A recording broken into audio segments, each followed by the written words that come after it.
자, 고설 시간은 뭐야? 관습적 이미지의 덩어리예요. 관습적 이미지의 덩어리인데 최근에 출제되는 고전 시간은 내가 관습적 이미지보다 더 중요한 게 뭐라고 그랬어? 작품의 흐름이라고 그랬어요. 작품의 흐름. 그러니까 최근에 출제되는 고전 시간은 전부 길잖아요. 짧은 작품이 출제되지 않잖아요. 시조도 연시조만 출제되는가 가사 같은 게 출제되거든요. 그래서 전체적인 흐름을 파악할 수 있어야 돼. 그 흐름만 파악하면 나머지는 별거 아니야.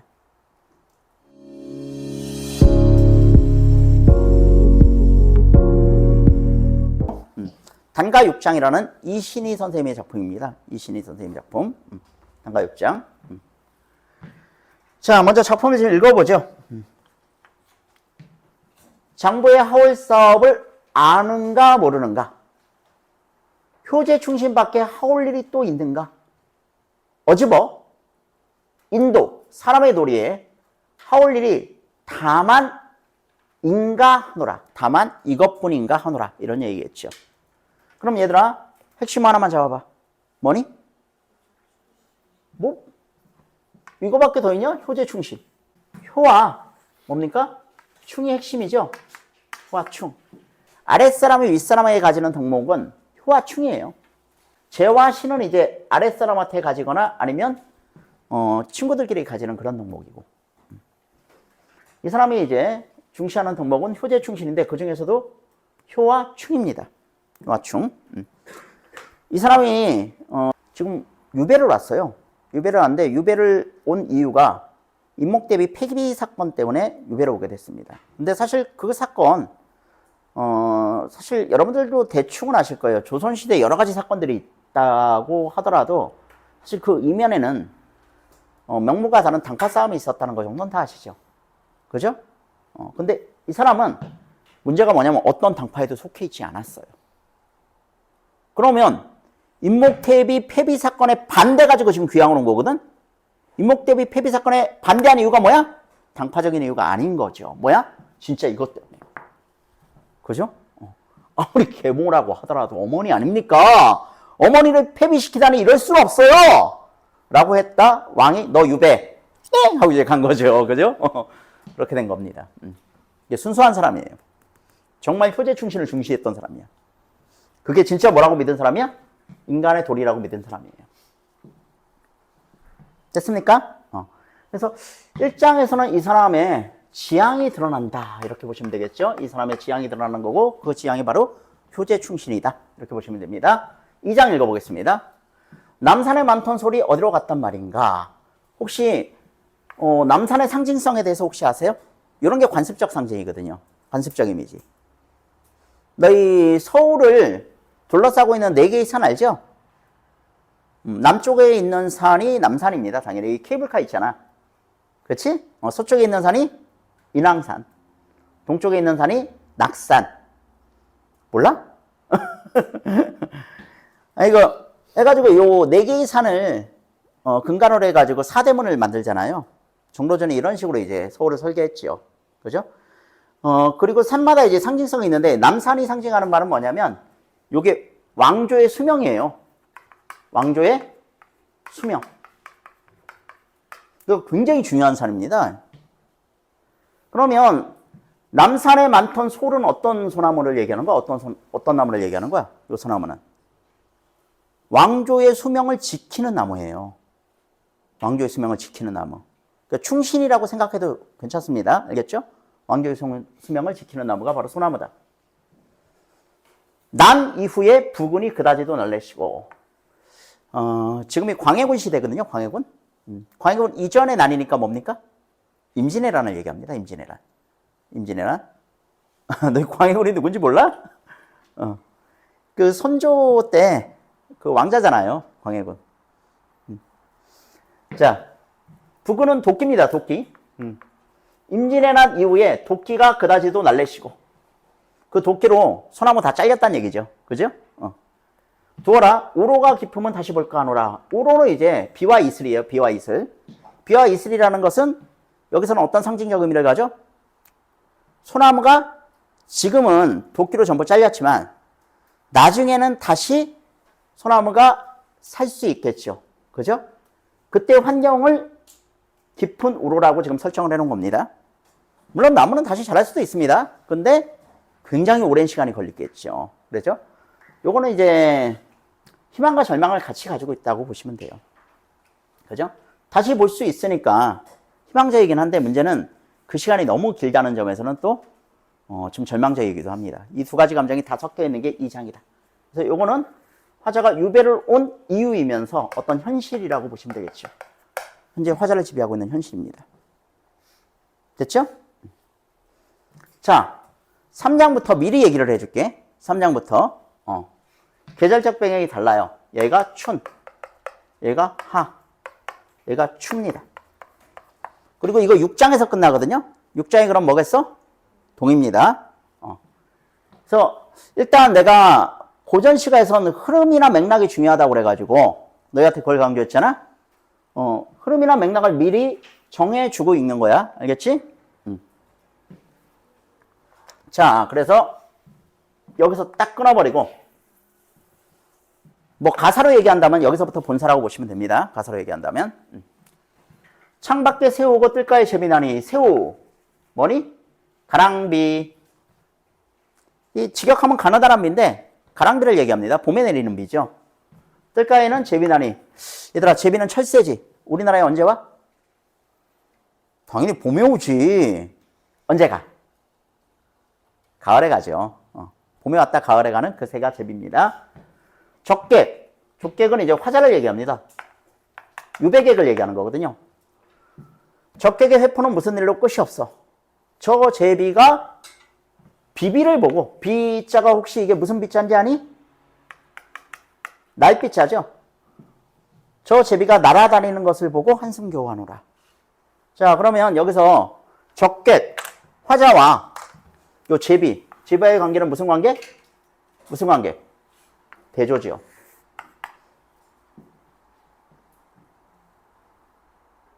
됐지? 그러니까 화자는 지금 유배 와가지고 구속된 상태잖아. 근데 제비는 자유롭게 하늘을 날아다니는 상태란 말이야. 그 자유로운 제비를 보고 어떻게 된 거야? 화자는 한숨을 쉬잖아요. 그러니까 화자와 제비와의 관계, 요게 중요합니다. 요게 여기선 대조로 설정이 됐어요. 자, 요번에 여름으로 갑시다. 여름. 적객의 벗이 없어 공양의 제비로다. 또 제비 나왔네. 제비는 언제 간다고? 가을에. 그러니까 여름까지 있어요. 공양이란 건 이제 빈 대들보를 얘기합니다. 빈 대들보의 제비로다. 종일 하는 말이 무슨 사설을 하는지고 무슨 말 하는지 모르겠어. 어즈버 내 풀어낸 시름은 널로만 하노라. 널로만 하노라. 너만 이해할 수 있노라. 이 얘기는 제비와 화자와의 관계가 지금 그 설정이 뒤바뀌었다는 걸 보여주고 있어요. 아까 대조였는데 이번에 뭘로 바뀌었니? 예? 여기서는 화자와 제비와의 관계, 화자와 제비와의 관계, 이 적객과의 관계 뭐니? 여기서는 대조가 아니죠. 여기서는 그야말로 대응이라고 봐야 되는 거죠. 대응, 대조가 아니라. 그러니까 화자가 아까는 제비가 부러움의 대상이었어. 나와는 너무 다른 너. 아휴, 죽겠다. 아유, 부러운 놈. 이렇게 됐거든? 근데 이게 시간이 너무 길어졌어. 여름까지 가버린 거야. 그러니까 이제 어떻게 됐어? 더 이상 얘는 부러움의 대상이 아니야. 뭐야? 그냥 내 친구야. 내 친구가 돼버린 거예요. 이 제비의 관계가 변화하는 게 포인트입니다. 잘 봐주시고. 이제 가을로 갑시다. 가을. 자, 가을에는 일단 누가 없다고 봐야 돼? 제비 없어요, 이제. 가을엔 가버렸잖아, 제비. 그지? 그러면 다른 놈이 이 자리를 대체해야 되는지 누군지 봅시다. 인간의 유정한 벗은 명월 밖에 또 있다니. 기껏 찾아낸 게 뭡니까? 달이에요, 달. 밝은 달. 기껏 찾아낸 게. 이거는 지금 나온 게 아니죠? 유배 오기 전부터 있었던 거잖아. 그죠? 근데 이제사 친구로 인식했다는 얘기는 그만큼 화자의 외로움이 어떻게 돼? 깊어졌다는 걸 간접적으로 보여주는 겁니다. 천리를 뭐다 하뇨? 간대마다 따라오니. 어즈버 반가운 옛벗이 다만 너인가 하노라. 화자의 외로움이 심화된 소재가 바로 명월이다. 요 다음은 이제 겨울이겠죠? 동. 설월에 겨울이니까 이제 설월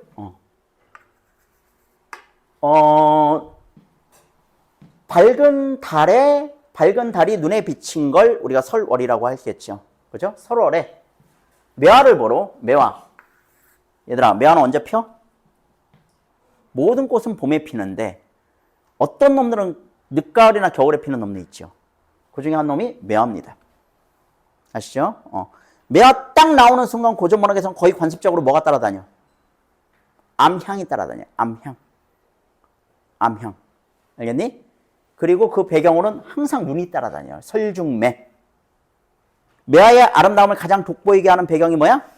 눈입니다. 그죠? 그리고 매화의 아름다움은 어떤 감각으로 가장 강하게 느낄 수 있어? 후각. 알겠니? 그리고 이 매화의 아름다움을 전체적으로 조화시켜주는 애는 달. 그래서 어떤 고전문학이든지 매화가 등장하는 순간 눈, 달, 그 다음에 향기, 이 세 가지는 항상 따라다니는 거예요. 거의 관습입니다. 관습. 그리고 관습적으로 이런 것들이 어떤 충성심 같은 거 상징하는 거 잘 아시죠? 관습적 상징이라는 것은 그 사회에 내재된 약속이에요. 약속. 관습이라는 게 관습적인 약속이잖아요. 그래서 일반적으로 배우지 않아도 그 사회를 살고 있는 사람들은 아는 건데 혹시 모르면 어떻게 해야 돼? 외워야지. 별 수 있어? 외워야 됩니다. 자, 매화를 보러 천을 잡고 창을 여니 섞인 꽃, 그러니까 한 송이가 아닌 거죠. 여러 송이가 섞여 있습니다. 그 다음에 여인 속에 여였다는 건 싱싱하지 않다는 얘기겠죠. 그죠? 그런데도 불구하고 잦은 것이 향기로다. 향기는 굉장히 잦아요. 어집어, 호접이. 호접이 뭐냐? 나비죠, 나비. 이 향기를 알면 애 끊을까 하노라.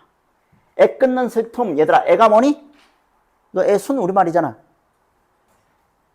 몰라? 창자. 그래서 애 끊는 슬픔을 한자로 쓰면 단장의 비애라고 씁니다. 단장. 이 장이 이제 창자를 얘기하는 거거든요. 창작이 끊어지는 슬픔. 그래서 난 어렸을 때 아빠가 부르는 노래 중에서 그 이미자 선생님 노래인데 단장의 미아리 고개라고 있었거든. 들어보셨어요? 단장의 미아리 고개? 좀 그래가지고 어린 마음에 잘은 모르겠지만 미아리 고개에 무슨 미용실 같은 거 있었나 보다 이렇게 생각했거든. 근데 가사에 미용실 얘기가 하나도 안 나오는 거야. 근데 무슨 단장을 한다고 그러지?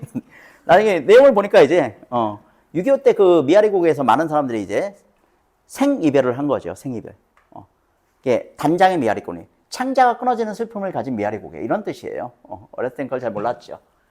여러분들 식당에 가면 특히 홍어 같은 거 파는 집 가면 애탕이라고 했어요. 애탕. 뭘 가지고 만든 거야? 예, 홍어의 창자를 가지고 만든 거예요. 그거 아주 엑기스지. 그거 한번 먹었다 하면 한 달 동안 침대에 못 올라간다는 전설이 있습니다. 원래 홍어는 이제 먹으면 냄새가 심해가지고 예, 원래 이제 일주일 정도 못 올라가는데 애탕을 먹으면 한 달을 못 올라간다는 전설이 있어요. 그래서 좋아하시는 분들은 굉장히 좋아하더라고. 자, 얘들아, 호접이 향기를 알면 애 끊을까 하노라. 근데 이 향기를 알 수 있어, 없어? 절대 없죠. 왜? 여기가 에버랜드가 아니기 때문입니다. 아니, 나비는 봄에 나타나는 애잖아. 겨울에 나비를 보려면 에버랜드 정도 가줘야 있는 거죠. 그죠? 저는 올겨울에 에버랜드 가가지고 나비 봤어요. 우리 딸이랑. 나비 축제 하더라고, 겨울에. 에버랜드면 나비가 향기를 알 텐데. 그죠? 이건 봄에 오는 애라 절대로 알 수가 없는 거죠. 그죠? 그래서 아무도 알아주지 않는 자신의 충성심을 이런 식으로 표현했다고 보면 되겠죠. 화자의 외로움은 여기 와가지고 거의 절정을 이룹니다. 자, 이제 정리해 봅시다. 이 작품을 여러분들이 시험에서 만났다. 그러면 뭐를 기억하는 게 제일 중요해요? 일단 이 시니의 단가 6장 나오는 순간 유배가 사사이건. 나왔다 하면 6장이잖아. 6장 중에 최소 4장 이상은 나올 거라고. 그지? 연시조인데 그래도 기본이 있지. 한두 장 나오진 않아요. 4장 이상 나올 거야. 6장 중에. 자, 그러면 유배가사인데 흐름을 너희가 딱 파고 있어야 돼. 1, 2장은 화자의 지향과 유배를 온 이유다. 그래서 화자는 순수하게 효제충신을 신봉하는 사람이라고 그랬지. 효제충신을 신봉하는 사람입니다. 어떤 이해? 당파도 없는 순수한 지향이에요. 그죠? 그리고 유배온 이유는 솔의 베어짐인데 이 솔은 뭐라고? 국가의 수명을 건강하게 유지해줄 사람들입니다. 이 사람들 충신이라고 하면 되겠죠. 충신. 자, 그 다음에 3장부터 6장까지가 추나추동인데 여러분들이 시험 문제 낸다고 해도 일단 여기에 집중할 것 같죠. 제비가 춘과 하에 다 나오니까. 그죠? 그리고 여기는 대조고 여기는 뭐야? 대응이잖아. 화제의 시험을 풀어주는 유일한 존재. 위안을 얻는 존재. 그죠? 이쪽에 상반되기 때문에 제비를 시험 문제로 냈을 때 어떤 충실한 학습 효과를 얻기가 좋아요. 그래서 제비에 잘 주목할 필요가 있고 가을에는 이제 제비가 없습니다. 이제 날라갔죠. 그죠? 그래서 중심 소재가 명월이 되는데 이건 고독에 심하라고 그랬죠. 새로 온 애가 아니야. 봄에 제비 온 것처럼 새로 온 애가 아니라 유배 오기 전부터 알던 애인데 얘를 친구로 생각한 적이 한 번도 없거든? 근데 얼마나 외로웠으면 얘가 친구가 된 거야. 그지? 그 다음에 이제 겨울에는 묘화랑 호접이 나옵니다. 그래서 묘화는 이제 화자의 비유라고 보면 되고 호접은 화자의 지조를 알아줄 사람으로 보시면 되겠죠. 됐죠? 대표 문제 봅시다. 자, 윗글의 화자 대상 간의 관계. 자, 시험 문제 만약에 이렇게 나왔어. 화자와 대상 간의 관계. 이렇게 나오면 머릿속으로 여러 가지 생각하지 마. 둘 중에 하나야, 무조건. 대응 아니면 대조야.